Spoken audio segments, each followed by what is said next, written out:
Hi movie lovers, welcome to our channel. ఈరోజు మనం మాట్లాడకపోయే topic వచ్చేసి బబుల్ గమ్.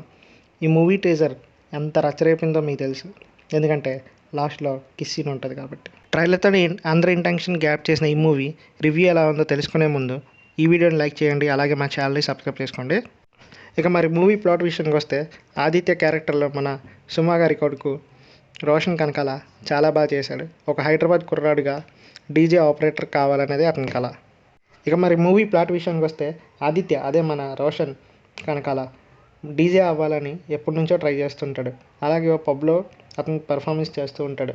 ఆ పబ్లో మన మానస చౌదరి పరిచయం అవుతారు. దాంతో వాళ్ళిద్దరి మధ్య లవ్ అండ్ వాళ్ళిద్దరి మధ్యన వచ్చే కొన్ని సిచ్యువేషన్స్ ఎలా జరిగింది, లాస్ట్కి వాళ్ళు కలుస్తారా లేదా అనేదే స్టోరీ. హీరో క్యారెక్టర్ అయితే చాలా సింపుల్, ఎప్పుడూ తిట్టే తండ్రి, ఏం చేసినా సపోర్ట్ చేసే మదర్. ఇక మరి హీరోయిన్ విషయానికి వస్తే తెలిసిందేగా, తను ఒక రిచ్ క్లాస్ గర్ల్. ఎందుకంటే హీరోయిన్స్ అందరూ ఎప్పుడు రిచ్గానే ఉంటారు కాబట్టి. అబ్బాయిల్ని ఒక ఆట వస్తువులా చూస్తారు. వాళ్ళ ఇంట్లో ప్రేమ, పెళ్ళి ఇలాంటివి అసలు ఎక్స్పెక్ట్ చేయరు. కానీ అలాంటి అమ్మాయిని లవ్లో దించి ఆ తర్వాత వచ్చే ప్రాబ్లమ్స్ని ఎలా ఫేస్ చేశారనేదే స్టోరీ ఎండ్ వరకు చూస్తే వరకు తెలుస్తుంది. ఇక మరి మూవీ విషయానికి వస్తే, ఫస్ట్ హాఫ్ చాలా బాగుంటుంది, కొంచెం కామెడీగా, అక్కడక్కడ కొన్ని వల్గర్ డైలాగ్స్తో కొంచెం ఫన్నీగా అలా సాగుతూ ఉంటుంది. సెకండ్ హాఫ్లో మెయిన్ స్టోరీ స్టార్ట్ అవుతుంది. అక్కడి నుంచి కొంచెం మూవీ హైప్ రావడం, క్లైమాక్స్ కొంచెం కన్ఫ్యూజింగ్గా ఉంటుంది, కానీ కొంచెం బాగా డెవలప్ చేసి ఎండ్ చేశారు. ఆ పాయింట్ అయితే నాకు బాగా నచ్చింది.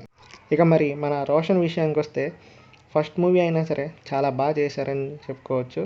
అలాగే మన మానస చౌదరి ఎక్స్ప్రెషన్స్ అయితే కిల్లి డబ్బా, నో మ్యాటర్ అట్ ఆల్.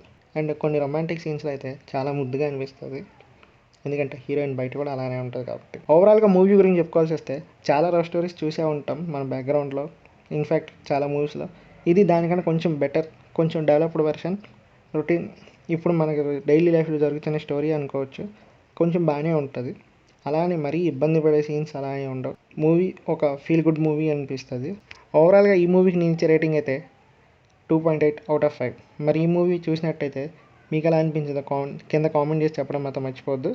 అలాగే ఈ వీడియోని లైక్ చేయండి, షేర్ చేయండి, అలాగే మా ఛానల్ని సబ్స్క్రైబ్ చేసుకోండి. Thank you all.